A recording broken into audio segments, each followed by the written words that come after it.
অনেকগুলো গল্পের বই আর ১০-১২খানা উপন্যাস লিখেছেন রামহরিবাবু। তার বইগুলোর ভয়ঙ্কর ভয়ঙ্কর নাম: প্রলয়ের আগুন, ডাইনির আর্তনাদ, রক্তের হুঙ্কার, ডাকাতের খাড়া, কাটামুন্ডুর নাচ, এই সব।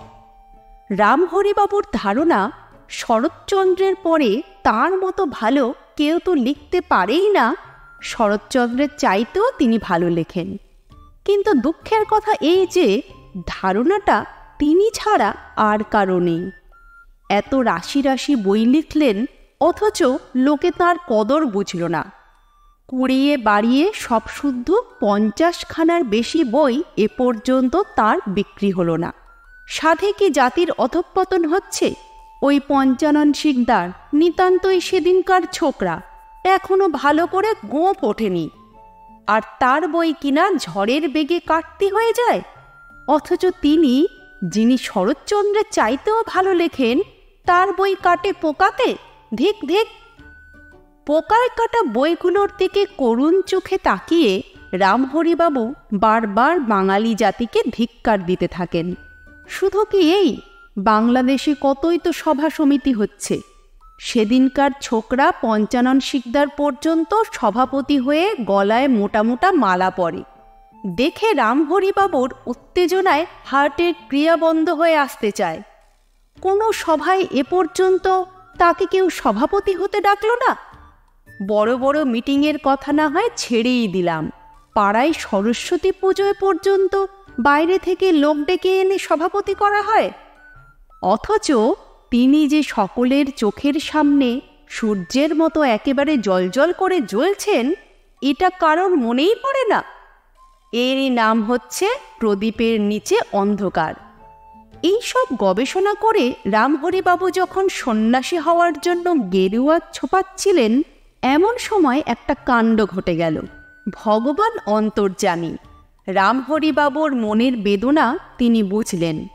সেদিন সকালে দাড়ি কামাচ্ছেন রামহরিবাবু, সবে গালের একটা দিক কামিয়েছেন।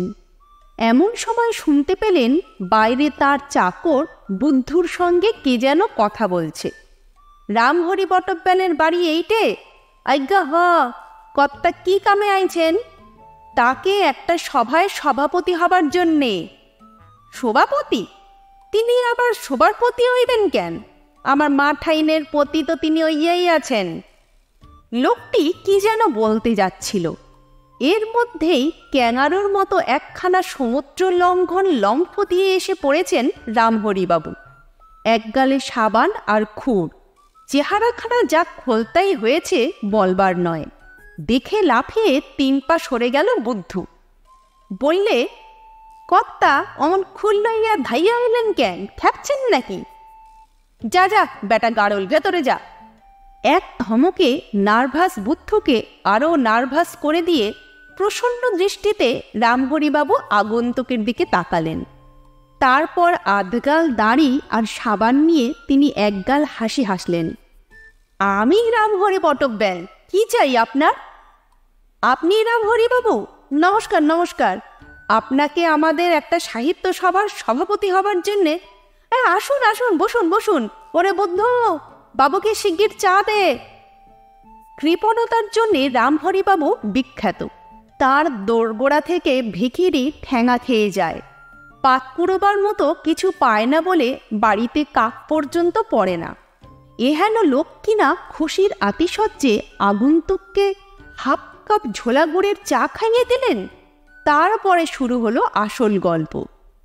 মার্টিনের রেলগাড়িতে প্রচণ্ড ছাড় পোকার কামড় খেতে খেতে রামহরিবাবু এসে নামলেন একটা ছোট্ট স্টেশনে। স্টেশনের নাম বাঁশতলা। যে লোকটি তাকে সঙ্গে করে নিয়ে এসেছে তার নাম গজেন তফাদার। কথায় কথায় রামহরিবাবু জানতে পেরেছেন সে গ্রামের নাট্য সমিতির সেক্রেটারি।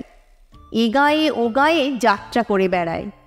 খবরের কাগজে সাহিত্য সমিতির হিড়িক দেখে তাদেরও সাহিত্য করবার শখ হয়েছে। তাই তারা রামহরিবাবুকে সভাপতি করবার জন্য ধরে এনেছে। রামহরিবাবু জিজ্ঞেস করেছিলেন, আমার সব বই পড়েছেন আপনি? খেপেছেন আপনি? বিড়িতে টান দিয়ে গজেন তফাদার জবাব দিয়েছিল, আবার সময় কোথায় বলুন দেখি? দিন রাত যাত্রার পাঠ মুখস্থ করেই সময় পাই না তো পড়ব বই। দুই একখানা যাত্রার বই যদি লিখতেন স্যার তাহলেও বা কথা ছিল। মুহূর্তে ভারী ক্ষুণ্ণ হয়ে গেলেন রামহরিবাবু। ইচ্ছে করল গজেনের লম্বা লম্বা কান দুটো ধরে বেশ করে ঝাঁকিয়ে দেন, কিন্তু মনের ভাব গোপন করে বললেন, তবে আমি যে লিখি সেটা জানলেন কি করে? আমি কেমন করে জানবো মশাই? আমাদের যাত্রার দলে যে হনুমান সাজে সেই গদাইশীল আগে কলকাতায় ছাপাখানার কম্পোজিটর ছিল। তাকে জিজ্ঞাসা করলাম কোনো সাহিত্যিককে চেনে কিনা। সে আপনার পাতালের আগুন না কি একটা কম্পোজ করেছিল, প্রুফ নিয়েও গিয়েছিল আপনার বাড়িতে। তার কাছেই আপনার নাম ঠিকানা পেলাম। আর সে বলল আপনি বেড়ে লেখেন পাতালের আগুন। রামহরিবাবু বাধা দিয়ে বললেন, ওটা প্রলয়ের আগুন। ওই হলো স্যার, প্রলয় হলেই সব পাতালে চলে যায় কি না? তা আপনার বইয়ের 8-10 পাতা সে পড়েছে, বলেছে 10 পাতাতেই নাকি আপনি 10টা খুন ঘটিয়ে দিয়েছেন। শুনে আমাদেরও আপনার উপর খুব ভক্তি হয়েছে স্যার। 10 পাতায় 10টা খুন, আপনি স্যার অসাধারণ লোক। রামহরিবাবুর ইচ্ছে হয়েছিল তক্ষণি বাড়ি ফিরে যান, কিন্তু সভাপতি হওয়ার প্রলোভনটা কম নয়। না হয় তার লেখা এরা পড়েইনি, কিন্তু তাতেই বা ক্ষতি কি? বক্তৃতার চোটে মুখ দিয়ে এমন আগুন তিনি ছড়িয়ে দেবেন যে চারিদিকে দাউ দাউ করে জ্বলে যাবে। এরা বুঝতে পারবে তিনি একেবারে কেউকেটা নন। অতএব শেষ পর্যন্ত গজেনের সঙ্গে তিনি এসে নামলেন বাঁশতলা স্টেশনে। আশা ছিল স্টেশনে তাকে দেখবার জন্যে কাতারে কাতারে লোক দাঁড়িয়ে থাকবে, কিন্তু জনপ্রাণীর চিহ্ন নেই। একজন পিলে রোগী স্টেশন মাস্টার আর জনতিনেক হেলে চাষা স্টেশনময় ছুটোছুটি করে বেড়াচ্ছে। রামহরিবাবুর মনটা আরেকবার খারাপ হয়ে গেল। গজেন এসে বললে, দাঁড়িয়ে আছেন কেন? চলুন। কোথায় যেতে হবে? আমাদের গাঁয়ে। সে কোথায়? শিয়ালপাড়া। শিয়ালপাড়া? সে কত দূর? বেশি নয়, ক্রোশ 2। ক্রোশ 2? গাড়ি কই? গজেন অবাক হয়ে গেল। গাড়ি? হে কি স্যার, কলকাতা শহর পেয়েছেন?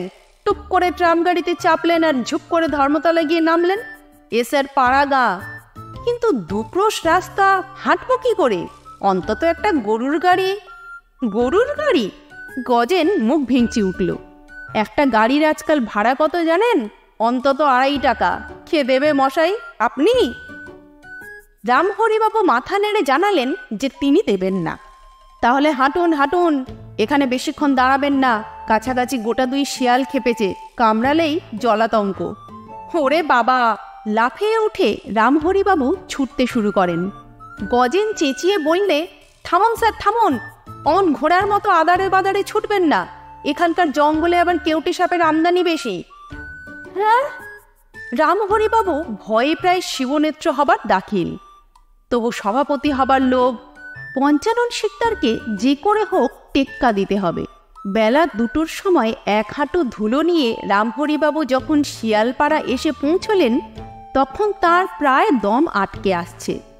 জংলা ছোট গ্রাম, কয়েক ঘর গৃহস্থ, বেশিরভাগেরই দৈন্যদশা। সভাস্থলের নমুনা দেখেই সভাপতির হয়ে এলো। একটা আত ভাঙা চণ্ডী মণ্ডপে চাটাই বিছিয়ে রামহরিবাবুকে বসতে দেয়া হলো। তারপর আস্তে আস্তে 2-4 জন করে ভিড় জমাতে লাগলো তার পাশে। পাঠশালার বুড়ো পণ্ডিত মশাই এসে অনেকক্ষণ ধরে পর্যবেক্ষণ করছিলেন রামহরিবাবুকে। এইবার বেশ করে কেশে নিয়ে বললেন, আপনার বই আমার বড্ড ভালো লাগে স্যার, ভাষা লেখা আপনার। রামহরিবাবুর অত্যন্ত আনন্দ হলো।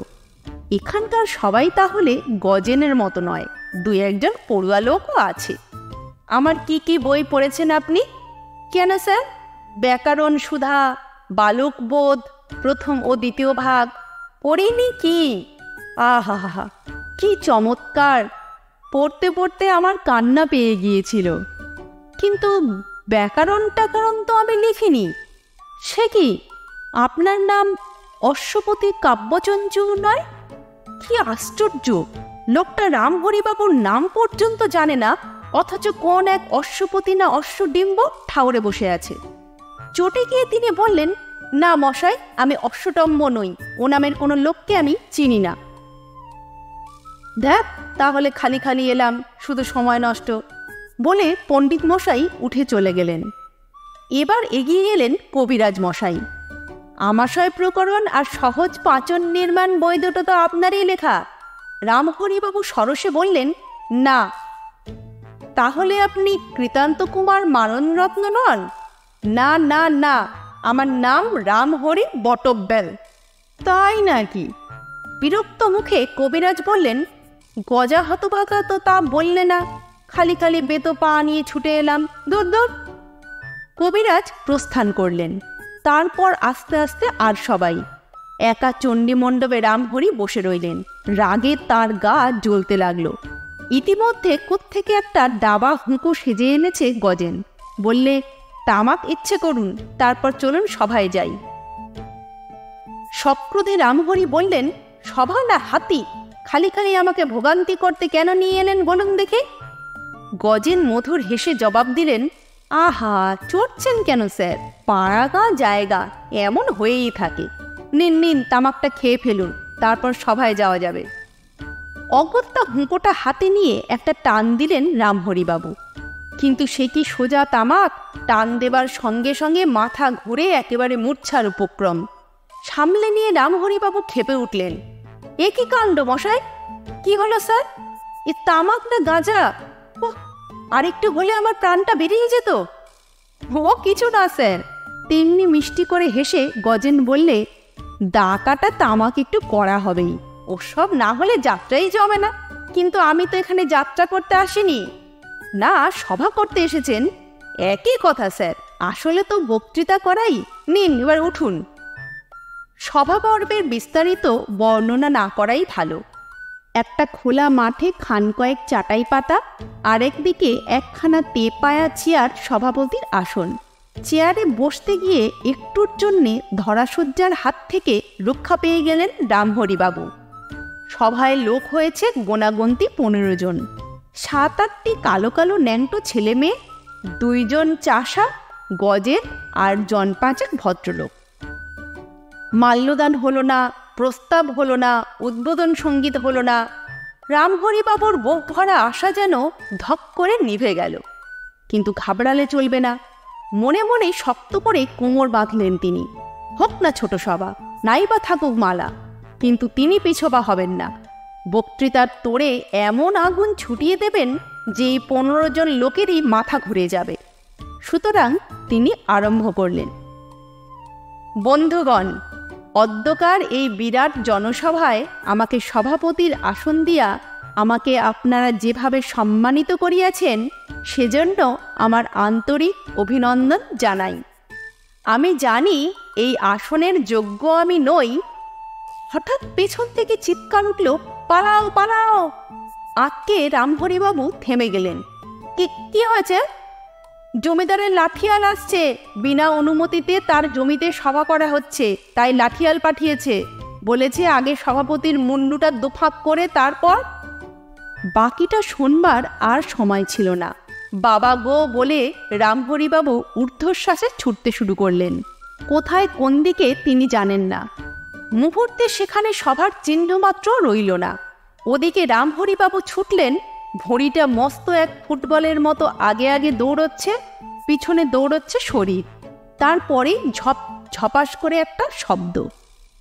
হ্যাঁ, এতক্ষণে সভা জমেছে বটে। একটা পচা ডোবার বুক সমান কাদার ভেতর থেকে রামহরিবাবু ওঠার চেষ্টা করছেন, কিন্তু উঠতে পারছেন না। জলে কাদায় তার বিরাট শরীরটাকে দেখাচ্ছে একটা জলহস্তির মতো। আর ডোবার চারিদিকে 100-2 লোক জড়ো হয়েছে। গজেন আছে, পণ্ডিত মশাই আছেন, কবিরাজও আছেন। পরমানন্দে সবাই রামহরিবাবুর দুর্গতিটা উপভোগ করছে। এইবারে সত্যি সত্যিই বিরাট সভা, আর রামহরিবাবু সত্যিকারের সভাপতি। কলকাতায় ফিরে রামহরিবাবু ইজি চেয়ারে চোখ বুজে শুয়ে আছেন। বুদ্ধু তার সর্বাঙ্গে মলম মাখাচ্ছে। হঠাৎ চোখ মেলে রামহরিবাবু করুণ স্বরে ডাকলেন, বুদ্ধ! আজ্ঞা! কোনোদিন কোথাও সভাপতি হোসনে, বুঝলি? আজ্ঞা, বুঝছি। আমি আমার পরিবারের প্রতি ওইয়াই সুখে আছি, শোবাটোবার প্রতি হাম কোন দুঃখে। বীরের মতো জবাব দিলে বুদ্ধু। লেসন চ্যানেলে আজকে শুনলেন নারায়ণ গঙ্গোপাধ্যায়ের লেখা সভাপতি।